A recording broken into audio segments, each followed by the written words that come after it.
Caribbean country, Cuba. But this time not with money, this time at Guantanamo, and this time with human beings. So the US military tried to evade the law of the United States and every other country in the world by shipping, laundering people to Guantanamo Bay to keep them outside the law. And the CIA as well with its black sites. So all this, the argument about, well, is it right, is it legal, etc., why did they do it in the first place? Well, presidential orders, the president said it was okay. No, they knew it wasn't okay in the very beginning.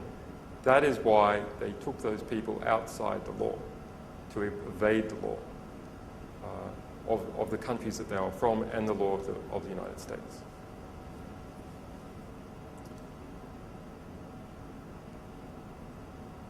So while we won that case, we were very happy about that.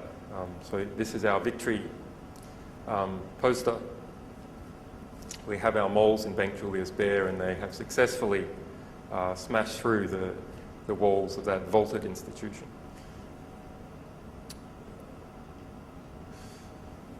Well, there's many more examples I could give you.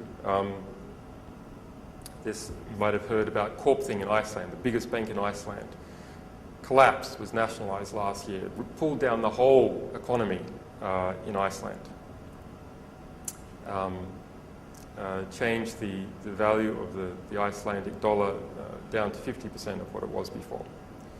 So we released a loan book, which just maybe 2 months ago, which exposed that, in fact, the Corpthing executives had been giving multi-billion-dollar loans to themselves and to their pals and to shareholders in the company, and under collateral, he's a known guy. We know this guy. And so the Serious Fraud Unit in the UK has called for more leaks. Eva Joly, the EU investigator, has called for more leaks of these types.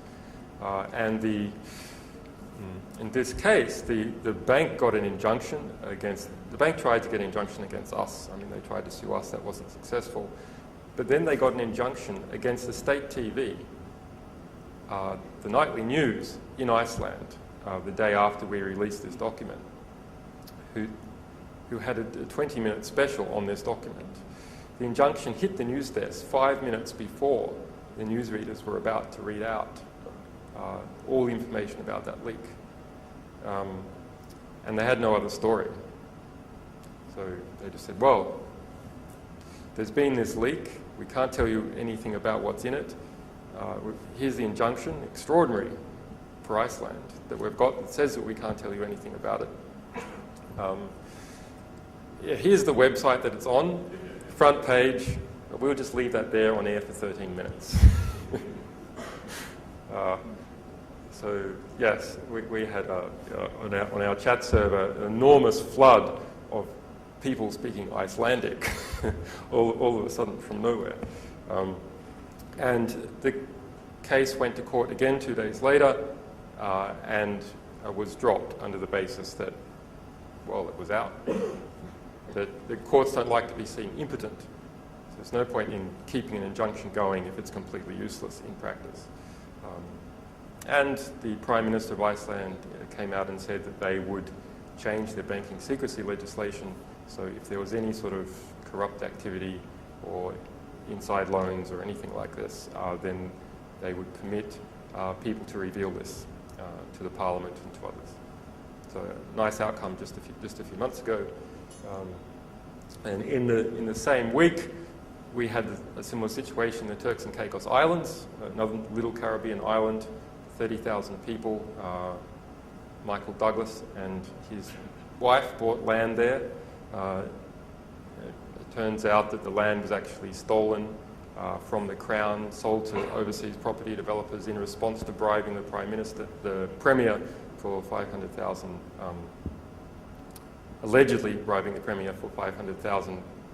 It's definitely known that he did get a secret payment from these people of $500,000. He may claim that it was for some other purpose, of course. But many other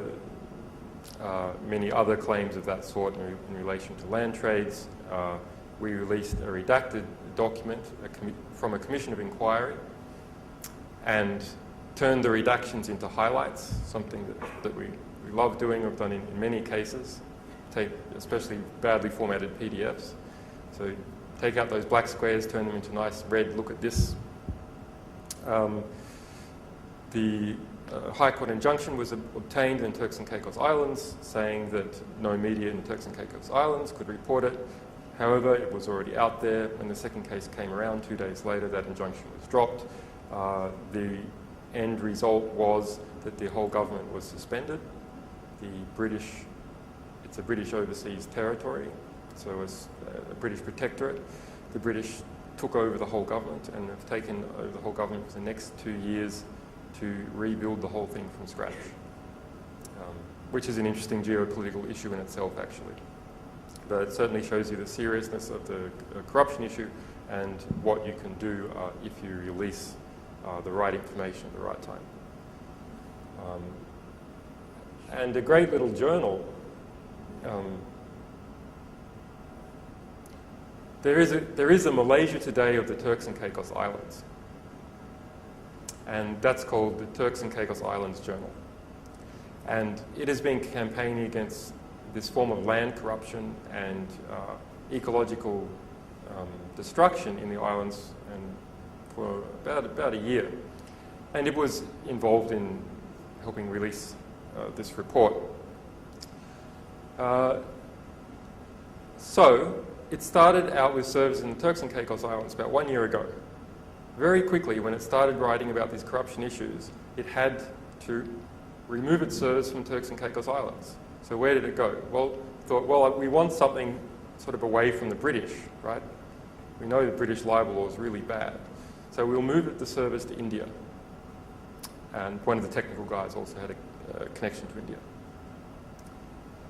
The property developers who were being accused of corruption then hired lawyers in the UK, who hired lawyers in India, and the ISP said, go somewhere else, it's too expensive for us to deal with. So they moved their servers to, guess where? To Malaysia. But after about another month, exactly the same thing happened. Lawyers were hired in Malaysia, legal threats came in, and the ISP said, you're too much of a problem to deal with, go somewhere else. So they went to Japan. Lawyers were hired in Japan. The ISP in Japan said, you're too much of a problem to deal with, go somewhere else. So they went to the United States. That was about 2 months ago. Lawyers were hired in the United States, and a defamation suit was launched in the court. No meat in this suit at all, just the $350 filing fee. As part of the filing, however, it tried to subpoena the Gmail records of the journalists working for the Turks and Caicos Islands Journal. And Gmail wrote to them saying, Google wrote to them saying, we've got a subpoena for your Gmail material. There it is, the subpoena. In 3 weeks, we'll release all the stuff. And it's up to you to fight it in California.